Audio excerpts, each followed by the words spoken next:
आज जिस विषय को लेके मैं आप सबके बीच में आया हूँ वो ये भी है कि पिछले 77 वर्षों में लगभग 60 वर्ष कांग्रेस पार्टी ने देश में राज किया, लेकिन इन 60 वर्षों में जिस तरह से अनुसूचित जाति के परिवारों का विकास होना चाहिए था, गरीब का उत्थान होना चाहिए था, वो नहीं हुआ।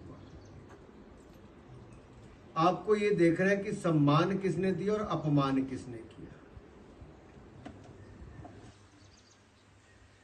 अनुसूचित जाति परिवार में से गरीब परिवार से आने वाले माँ बाप बिल्कुल गरीब थे, वहां से डॉक्टर भीमराव अंबेडकर जी ने उच्च कोटि की शिक्षा प्राप्त की। वो लॉयर भी थे, अर्थशास्त्री भी थे, अर्थशास्त्र में पीएचडी भी थी, लंदन तक से पढ़ाई करके वो आए। लेकिन जब पहली बार संविधान सभा बनी, जब संविधान बनाने का काम शुरू हुआ, तो कांग्रेस ने उनको ही हरवा दिया, उनको संविधान सभा का सदस्य नहीं बनने दिया।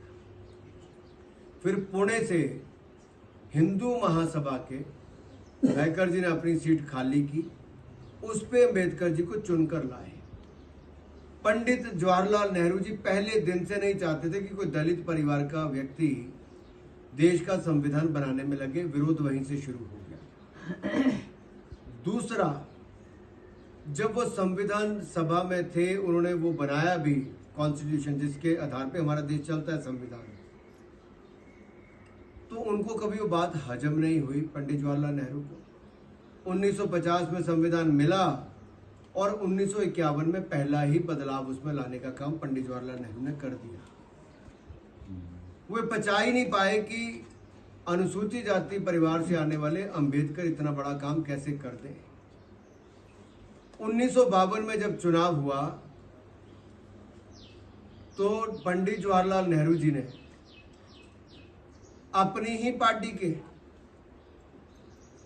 डॉक्टर भीमराव अंबेडकर जी, इनको पहले इस्तीफा देने पे मजबूर कर दिया। इतना प्रताड़ित कर दिया कि किसी कैबिनेट की मीटिंग में जहां अर्थशास्त्र के विषय हो या देश के महत्वपूर्ण विषय हो, वहां पर अंबेडकर जी को शामिल नहीं करते थे, क्योंकि वो दलित परिवार से आते थे, साफ नजर आता था। अंबेडकर जी ने इस्तीफा दे दिया, 1952 में चुनाव लड़े और नेहरू जी ने उनके खिलाफ प्रचार किया और डॉक्टर अंबेडकर को चुनाव भी हरवा दिया 1952 में।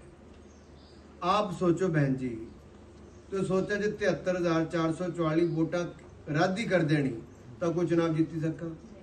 73,444 वोटा कैंसिल ही कराई और अंबेडकर जी चुनाव हार गए। 1954 में एक उपचुनाव आया तो पंडित नेहरू ने उसमें भी ये सुनिश्चित किया कि डॉक्टर भीमराव अंबेडकर